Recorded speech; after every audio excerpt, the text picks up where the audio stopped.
Merci d'être à l'écoute de ce programme. Je m'appelle Martin Telesing. On m'appelle évangéliste Telesing, docteur Martin Telesing. Je suis professeur d'université et je suis serviteur de l'Éternel. Je suis dans la joie ce soir de pouvoir témoigner avec vous sur les merveilles que le Seigneur m'a fait découvrir. Les merveilles qui sont les merveilles qui apportent la vie éternelle à ceux qui croient. Le Seigneur m'a amené en enfer et il m'en a ramené. Et aujourd'hui, je voudrais partager ce témoignage avec vous qui me regardez et qui m'écoutez. Vous voyez, le Seigneur Dieu Tout-Puissant, il a ses plans que nous ne connaissons pas. Je n'étais pas à la recherche d'une expérience, mais il était à ma recherche, comme il est à votre recherche, pour une expérience avec lui. Dans mon cas, c'était le 4 décembre, je dirais, c'était le 4 décembre, l'an 2000, chez moi, à Los Angeles, où je réside. C'était le matin. Je m'étais levé comme tous les jours pour me préparer, pour me rendre à mon travail à l'université. J'avais fait d'une chambre de ma maison un petit bureau d'études où je faisais mes méditations matinales. Je faisais aussi mes prières, je lisais la Bible avant d'aller au travail. Mais ce matin-là, ce matin du 4 décembre 2000, quelque chose n'était pas normal. J'étais entré dans mon bureau et je n'arrivais pas à me concentrer ni sur la prière, ni sur la lecture, ni sur quoi que ce soit, quoi que ce fût, je dirais, de spirituel. Alors j'avais pensé même sortir, aller me balader et tout ça, mais ça n'avait pas marché. Je veux couper l'histoire parce que je ne veux pas que ce soit très long, que nous soyons limités vraiment à l'essentiel. Ce qui est certain, c'est qu'à un moment donné, je m'étais senti très faible, très fatigué. Et je m'étais dit qu'il fallait que je me repose un peu, quand bien même j'avais peur de dormir, et parce que je ne voulais pas arriver au travail tard, c'était très tôt le matin. Donc je m'étais couché dans le petit lit que j'avais mis dans mon petit bureau.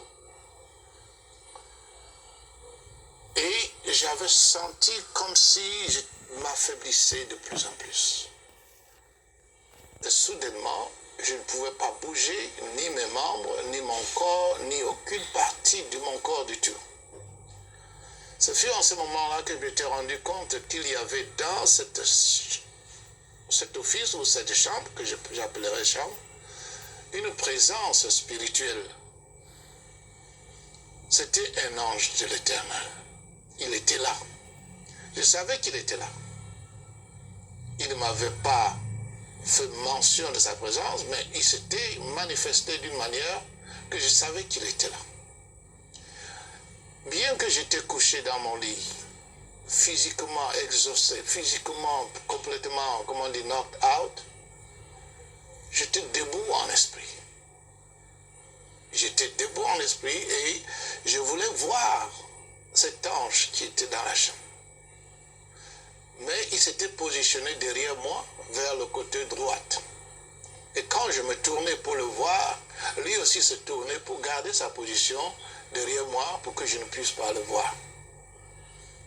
Il m'avait fait comprendre qu'il était venu pour m'amener en enfer.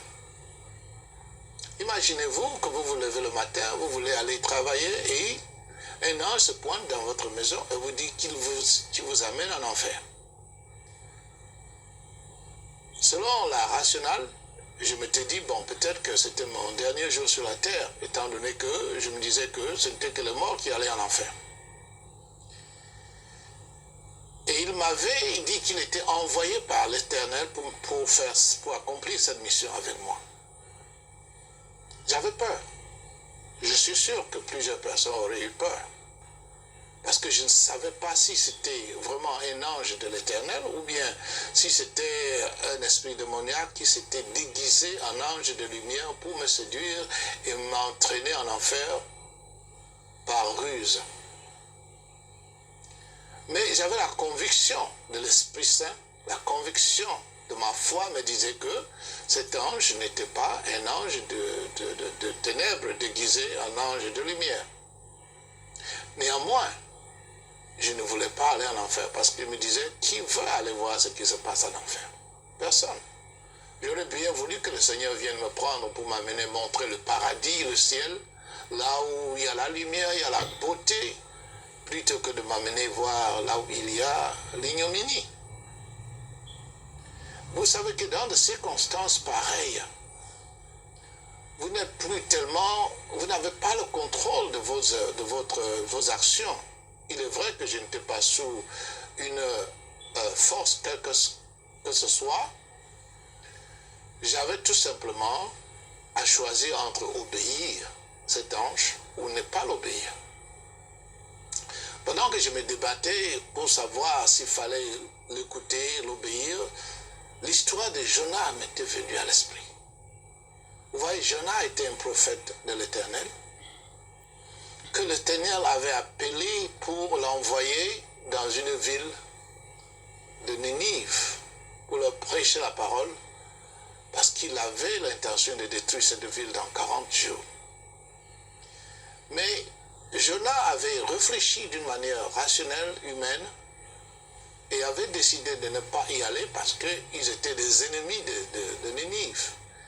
Il avait plutôt choisi d'aller dans une ville qu'on appelait Tarsis. Mais le Seigneur ne l'avait pas envoyé là-bas. Tout comme nous, parfois nous faisons beaucoup d'œuvres croyant que nous faisons cela pour l'Éternel, mais l'Éternel nous dit qu'il ne nous a pas envoyés. Alors, Jonas, n'ayant pas obéi, avait été puni par l'Éternel. C'est pour ça que nous connaissons l'histoire de Jonas qui a passé 3 jours et 3 nuits dans le ventre de la baleine. Alors cette histoire m'avait éveillé parce que je devais décider s'il fallait obéir ou pas. Et quand j'avais pensé à cette histoire, j'avais donc décidé de suivre l'ange. Je veux d'abord vous demander des excuses pour mon français parce que je parle naturellement l'anglais. L'anglais, c'est ma langue préférée. Je dirais que du moment où l'ange avait obtenu mon accord de voyager avec lui aux portes de l'enfer, jusqu'au moment où nous y étions arrivés, c'était comme un clin d'œil. Un moment, j'étais dans ma chambre. Un moment d'après, j'étais au portail de l'enfer. Le temps, la distance, je ne peux pas vous dire combien de temps nous avions mis, quelle était la distance que nous avions parcourue, mais je sais tout simplement que nous y sommes arrivés en moins d'un clin d'œil. Lorsque nous sommes arrivés au portail de l'enfer, il était géant, un gros portail qui était debout dans nulle part, je dirais nulle part. Il n'y avait pas de mur pour le soutenir, disons pas de mur visible. Mais ce portail était là. Il était fermé. Il ressemblait à ce que nous appelons le French doors en anglais, c'est-à-dire un portail français typique. C'est très difficile de décrire ce portail, mais il était fait d'une matière bronzâtre. Il avait 2 battants très hauts, et devant ce portail était un panorama. C'est-à-dire, avant l'entrée en enfer, il y avait un panorama. Un paysage, comme nous le disons en français. Et il était un paysage beau, mais d'une beauté décevante. Parce que moi, j'avais toujours pensé que lorsque nous allons en enfer, tout ce qui a trait à l'enfer est hideux, est laid, est mauvais, est effroyable. Mais j'étais là devant ce portail, dont le voisinage était très beau. Le ciel était bleuâtre. Il y avait le paysage était gris, grisâtre, s'il faut le dire. Il n'y avait pas d'eau, il n'y avait pas d'oiseaux, il n'y avait pas d'arbres, il n'y avait pas de fleurs, il n'y avait vraiment rien de naturel, comme nous voyons ici sur la terre, mais il était beau. Il y avait une lumière en ce lieu dont je ne connaissais pas la source. Elle était une lumière blanchâtre. C'était comme si on était au crépuscule le soir. Par exemple, en été, souvent le crépuscule, vous voyez, il y a certaines lumières qui envahissent le ciel. C'était à peu près comme ça. Et pendant que nous étions là, devant ce portail, j'avais vu une multitude d'âmes venant de la terre. Ces âmes, c'était les âmes de personnes mortes sur la terre. Elles étaient de toute nationalité, de toute couleur, de toute religion, de tout pays, de toute langue, de toute culture, je vous dirais. Tous ceux qui mouraient sur la terre et qui allaient en enfer, par ce portail, étaient là-bas. Et ils attendaient que le portail s'ouvre. Eux-mêmes qui attendaient que le portail s'ouvre ne savaient pas qu'ils allaient en enfer. Puisqu'à l'extérieur du portail, on ne voyait pas l'enfer. Donc pour eux, ce portail représentait l'accès à une destination qui était pour elles, pour ces âmes, une destination éternelle où elles devraient vivre dans un repos éternel, comme nous disons souvent ici. Lorsqu'une personne meurt, nous disons qu'il est allé en un repos éternel. Mais moi qui étais là avec l'ange, je savais que ce portail amenait en enfer. Mais je n'avais pas le droit, ni l'autorité, ni la capacité de leur révéler cela. Donc ces âmes qui étaient devant ce portail étaient heureux. Ils étaient parfaits en forme. Puisqu'en général, lorsque nous mourons, l'âme quitte le corps. L'âme en tant que telle est parfaite, en forme. Il n'y a pas de défaut. Donc ces âmes qui étaient là-bas n'avaient pas de défaut physique, n'avaient pas de signes de maladie, n'avaient rien, ils étaient en pleine forme, pleine santé, et ils n'avaient pas de signes de vieillesse non plus. C'était des âmes de jeunes entre l'âge de jeunesse jusqu'à une trentaine, 35 ans comme ça, pas plus que cela. Alors ces âmes se baladaient là-bas sans souci de ce qui les attendait de l'autre côté du portail. Moi, j'avais donc, avec l'information que l'ange m'avait donnée, puisque l'ange m'avait dit que ma mission était de causer avec ces âmes pour savoir ce qui les avait amenés là-bas. Ma mission était aussi de poser des questions à ces âmes pour vraiment comprendre quelle vie elles avaient menée sur la terre qui les avait amenées devant le portail de l'enfer. Alors j'avais donc commencé à causer avec certaines de ces âmes.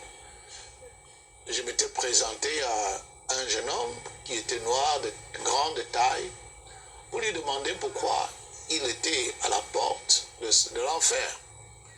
Et il m'avait fait comprendre qu'il était en ce lieu, que lui ne savait pas que c'était le portail de l'enfer.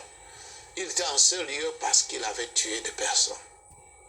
Il avait été condamné à mort. Il avait été exécuté. Mais dans sa tête, il se disait qu'il avait raison d'avoir tué ces personnes, d'avoir assassiné ces personnes, et qu'il ne voyait pas d'inconvénient. Il n'avait pas senti en son cœur la culpabilité. Donc pour lui, c'était quelque chose de normal, de rationnel, de valide qu'il avait fait. Et au fait, il reprochait le système de l'avoir condamné à mort et de l'avoir exécuté. Il se disait qu'il avait le droit de vivre. Mais lui, je savais qu'il allait en enfer. Et lui ne savait pas. J'avais voulu savoir de quelle mort il était mort, mais lui-même ne me l'avait pas dit. Mais à juger par ça, il y avait une cicatrice sur son âme au niveau de la face. Alors cela m'avait fait comprendre qu'il avait été exécuté sur une chaise électrique. Je voudrais faire une petite remarque sur ce jeune homme. Un, il vivait selon la logique humaine. C'est-à-dire que si nous n'avons pas conscience, que nous n'avons pas la culpabilité que ce que nous avons fait déplaît à Dieu, nous pouvons nous tromper, croyant que ce que nous, parce que nous n'avons pas la culpabilité, ça veut dire que Dieu ne nous juge pas pour cet acte-là. Donc lui, il s'était senti innocent. Mais il allait en enfer. J'avais parlé avec beaucoup d'autres jeunes qui étaient là. Il y avait un à qui j'avais parlé. Il était en enfer parce que durant sa vie sur la terre, il était coléreux. Il était un homme coléreux. Il aimait se battre, se bagarrer. Et c'est cette colère qui l'avait amené là-bas. J'avais causé avec un autre qui avait l'air très normal, qui avait l'air d'avoir une très grande intelligence et qui me parlait d'une manière très posée. Lui, il était là-bas parce que durant sa vie sur terre, il était délinquant. Il menait sa vie, comme on dit souvent, à 100 à l'heure. Il ne s'était pas soucié de la mort. Pour lui, la mort, c'était la fin de tout. Ce n'était pas le commencement d'une éternité. Pour lui, quand on mourait, c'était fini.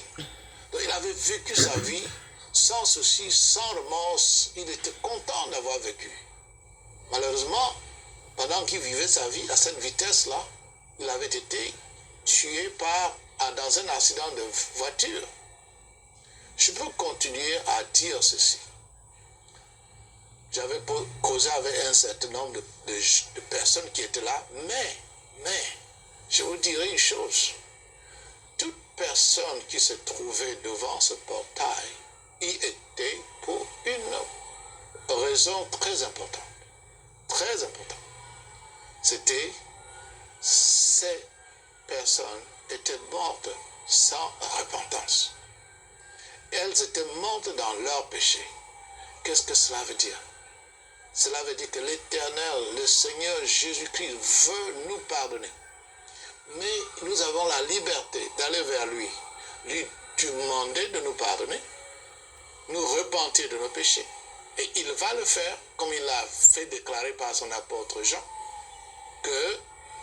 qu'il est juste de nous pardonner. Mais nous passons le temps à penser que nous n'avons pas de péché. Nous passons le temps à penser que si la culture accepte notre comportement, il est vrai, il est bon. Or, le péché, ce n'est pas un péché à nos yeux. Le péché, c'est aux yeux de Dieu. Alors, les personnes qui étaient devant ce portail, c'était des personnes qui avaient bien vécu pour la plupart. D'autres avaient mal vécu, c'était évident. Mais ils n'avaient pas compris que ce qui était bon à leurs yeux pouvait ne pas l'être aux yeux de l'Éternel. Et ils ne s'étaient pas mis à genoux, ne s'étaient pas tournés vers l'Éternel pour lui demander d'effacer leurs péchés dans le sang de Jésus-Christ. Ils n'avaient pas regretté le mal qu'ils avaient fait. Alors ils étaient morts dans cet état-là. Frères et sœurs, devant le portail de l'enfer, il n'y avait rien d'effrayant. Comme je l'ai dit tout à l'heure, c'était beau à voir. Et quand je parlais à ces gens, eux aussi voyaient la même chose que moi, la beauté de cet endroit. Donc ils ne se doutaient pas qu'il y avait même derrière ce portail quelque chose de différent. Alors que ce portail était un portail qui devait les amener dans un tourment éternel. L'ange m'avait dit que ce n'était pas le seul portail qui était là. Qu'il y avait beaucoup d'autres portails de l'enfer. Donc j'étais seulement devant un seul portail. Il avait dit qu'il y avait beaucoup d'autres portails et qu'il y avait même certains portails de l'enfer qui venaient au lieu de la mort de la personne pour l'engloutir. C'est-à-dire ces personnes qui vivent sur terre, qui ont vendu leurs âmes à Satan, qui ont fait des pactes avec des démons, qui pratiquent l'occultisme, la sorcellerie, tout ce qui a trait à l'art diabolique.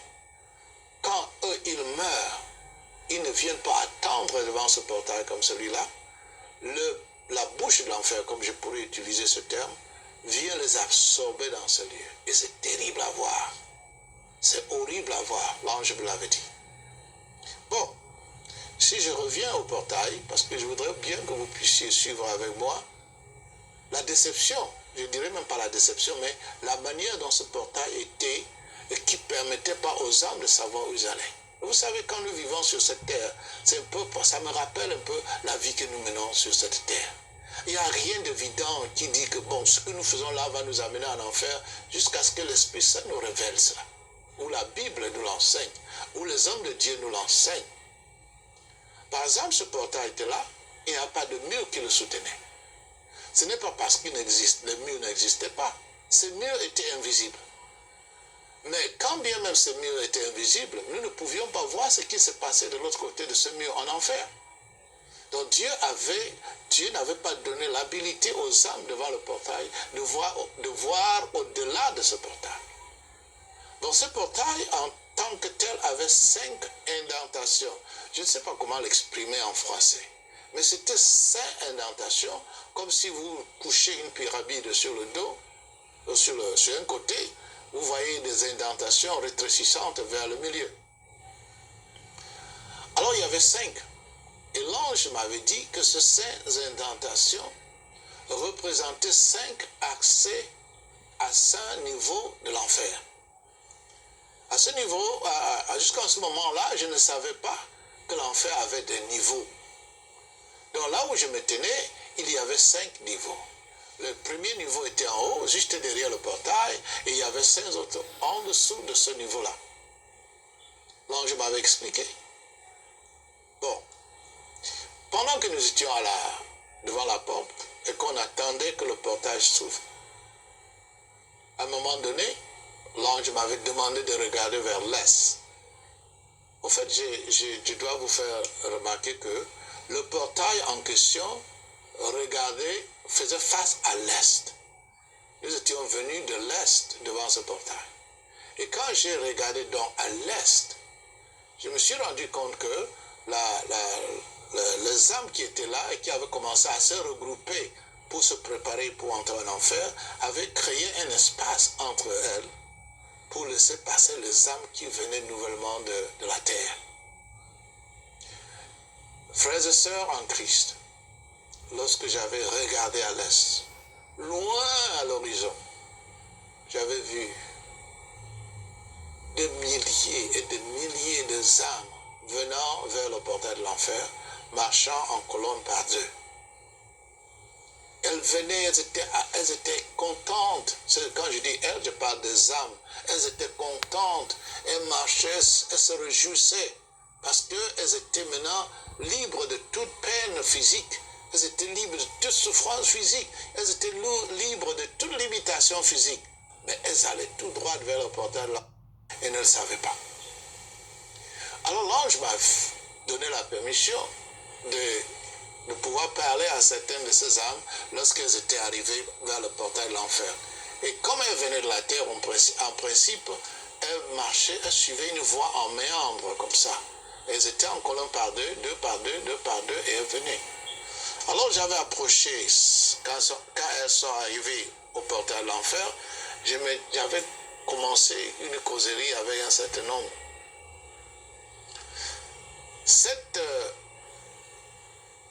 Cette colonne qui venait de la terre était surtout formée de beaucoup de femmes, beaucoup de jeunes femmes. Alors que les âmes qui étaient devant le portail avant cette arrivée, il y avait beaucoup d'hommes de tout âge, mais tous avaient entre l'âge de 18 ans à 35 ans. Alors j'avais approché une femme qui était l'une des béneuses de cette marche.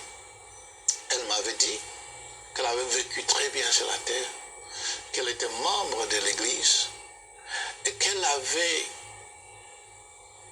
vécu une vie une vie libre. Elle sortait avec les hommes à l'église de gauche à droite parce qu'on leur avait enseigné qu'une fois qu'elle était sauvée, elle était garantie d'aller au ciel. Donc une fois sauvée, toujours sauvée. Cette théologie est une théologie très critique parce qu'elle permet aux gens de vivre leur vie chrétienne d'une manière incontrôlée, parce qu'elle croit que du moment qu'elles se disent chrétiennes, ces âmes iront au ciel. Or, cette âme ne savait pas qu'elle allait en enfer. Elle était contente parce qu'elle croyait qu'elle allait au ciel. Elle avait parlé au nom des autres. elle disait que les autres âmes, surtout les femmes qui étaient là, avaient vécu la même vie qu'elle, sachant que après la mort, elles allaient se reposer au sein de notre Père au ciel. Certaines âmes dans ces colonnes avaient cru qu'après la mort, l'âme s'endormait dans la tombe pour attendre le jour du jugement dernier. D'autres encore avaient cru qu'après la mort, c'était tout. Rien n'existait, c'était la fin. L'homme n'existait que sur la terre, ou l'être humain n'existait que sur la terre, et après la mort, c'était un sommeil éternel, sans peine, sans rien, sans pensée. Et elles étaient surprises de se rendre compte qu'elles étaient plus vivantes là-bas que sur la terre. En effet, leurs conditions physiques étaient beaucoup mieux que celles qu'elles avaient sur la terre. En parfaite santé, beauté, tout ça, elles avaient tout cela.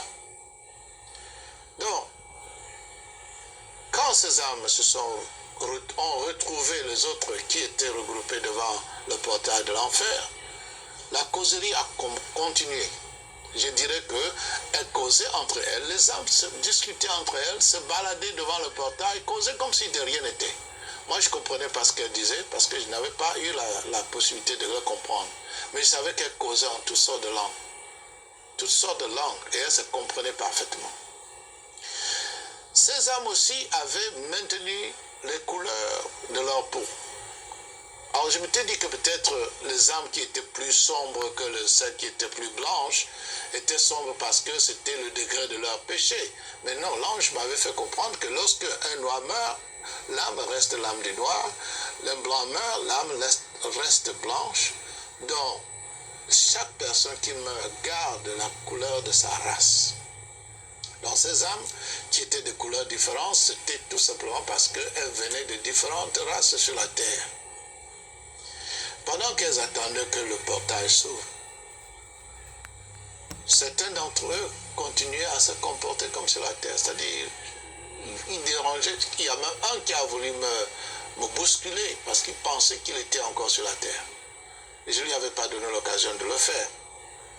C'est un peu compliqué, par exemple, de faire comprendre que les personnes qui sont mortes ont encore une sorte de liberté d'expression.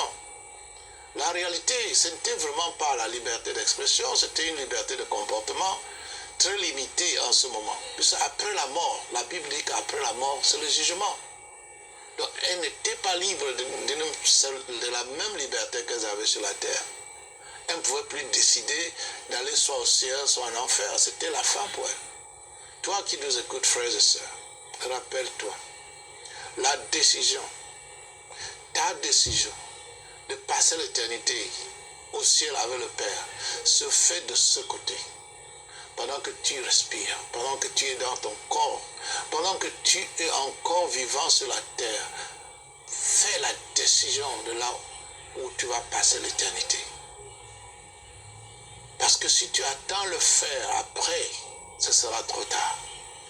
Et toutes ces âmes n'avaient pas fait cette décision-là quand elles étaient vivantes.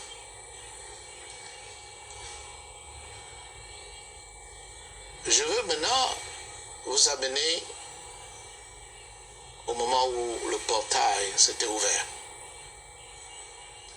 Parce que la question que certaines personnes m'ont souvent posée, c'était comment se peut-il que le portail de l'enfer peut être fermé alors que le portail du ciel est toujours ouvert? La réponse est simple. Le portail de l'enfer n'est pas toujours ouvert, tout comme le portail du ciel n'est pas toujours ouvert. C'est pour ça qu'on appelle portail. Il s'ouvre, il se ferme, selon la volonté de Dieu. Donc, à un moment donné, le portail s'est ouvert automatiquement. Et quand ce portail s'est ouvert automatiquement, aucune âme ne errait loin de ce portail. Tout le monde s'était regroupé là-bas aussi, comme si ce n'était pas une force surnaturelle. Et les âmes qui étaient devant la porte, nous tous, nous avons vu surgir deux gardiens de portail. C'était deux êtres spirituels qui ressemblaient à des êtres humains. Là encore, j'avais un problème, parce que je me disais que lorsque le diable apparaît, il apparaît d'une manière effroyable, il est effrayant, il est laid, il a des ailes brisées, il a des cornes et tout ça. Mais ces deux gardiens de portail étaient comme les êtres humains. Alors c'était encore une sorte de déguisement aussi, parce que jusqu'à ce niveau, ces âmes ne savaient pas toujours que c'était là, le portail qui venait de s'ouvrir, devait les amener en enfer. Et ces deux esprits, que j'appellerais esprits gardiens du portail, s'étaient placés là, devant une sorte de comptoir, et ils avaient un livre de mort. Comme la Bible nous parle de livre de vie, dans Révélation 20, celui-ci était le livre de mort. Dans ce livre, il y avait le nom de toute âme qui se trouvait là-bas.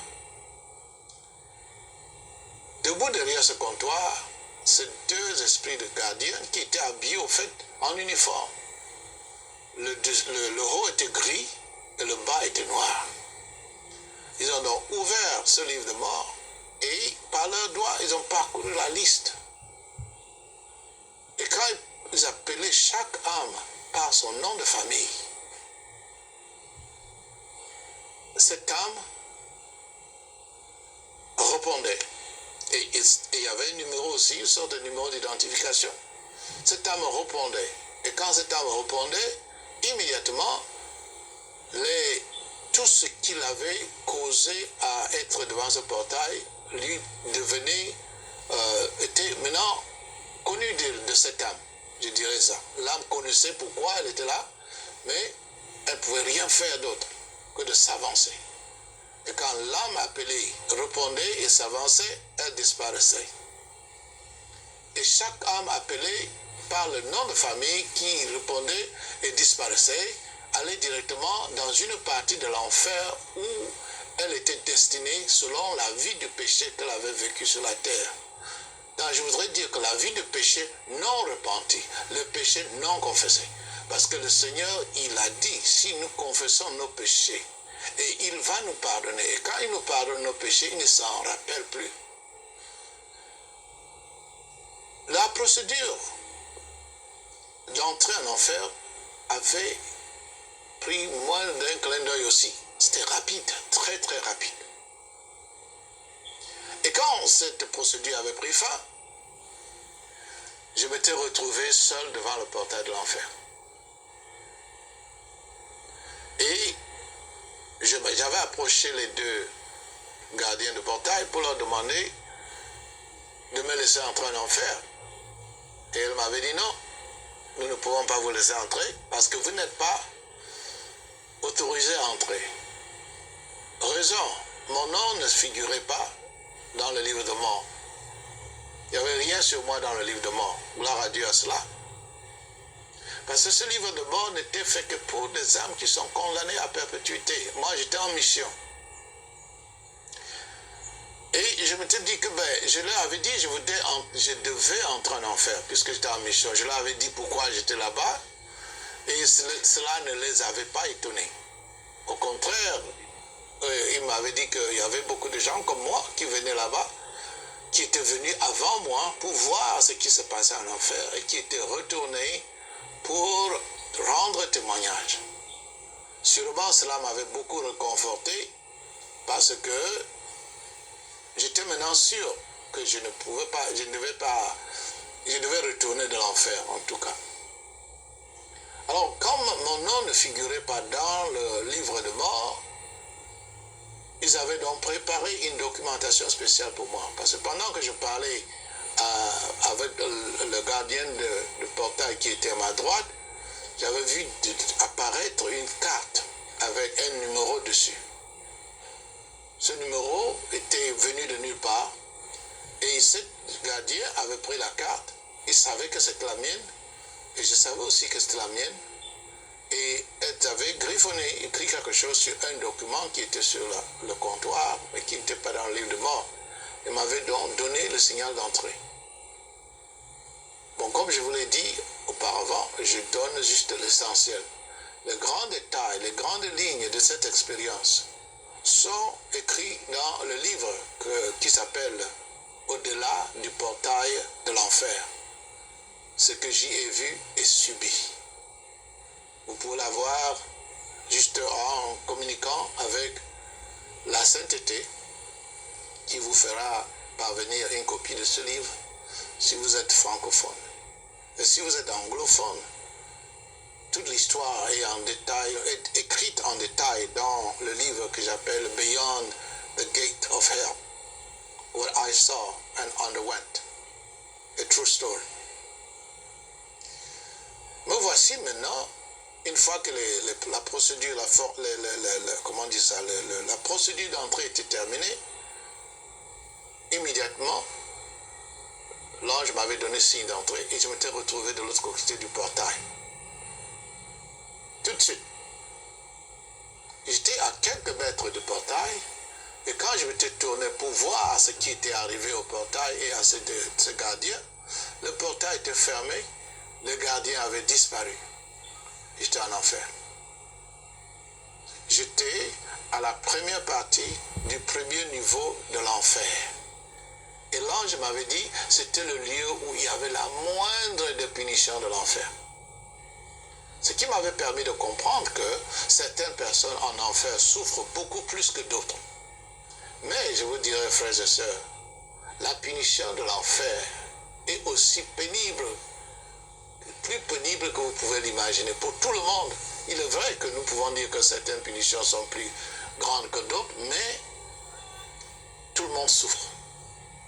Donc j'étais au premier niveau de l'enfer et j'étais positionné dans un petit espace de protection qui m'avait été alloué par l'ange gardien. Ça veut dire que je ne pouvais pas quitter cet espace parce que tout autour de moi, quand j'avais regardé au sol, j'avais vu des esprits méchants. Pas les anges sous forme humaine ou sous forme comme nous les voyons sur les images, mais des esprits méchants sous forme animale. Ils ressemblaient à des souris, à des rats, à des scarabées, à des petits puces. C'était de différentes dimensions. Et ces esprits méchants qui avaient une couleur brunâtre, je ne sais pas vraiment comment la mettre, oui, brunâtre, je dirais même bronzé, je dirais ça, c'est peut-être la meilleure couleur que je peux donner à ça.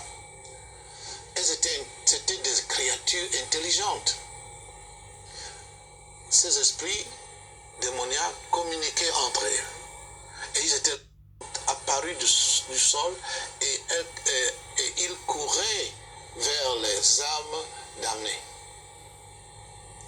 Mais avant même de les voir, tout ce qui était autour de moi, c'était que des âmes qui souffraient péniblement sous le poids de leur peine.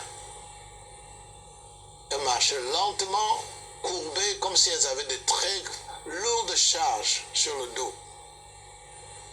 Et ces animaux, je les appelle animaux, mais au fait c'était des esprits qui avaient l'apparence d'animaux. Ces animaux couraient vers ces personnes pour les punir. Et sous mon regard, je les avais vus en petits groupes, en grands groupes, courir vers leur proie, j'appellerais ça leur proie, pour les torturer. Pendant que je regardais cela, mon ange gardien m'avait demandé de m'avancer et de me lever, de quitter le sol. Je m'étais donc élevé du sol et mon ange gardien et moi, nous étions maintenant en train de planer un peu au-dessus du sol pour avoir une bonne vision de ce qui se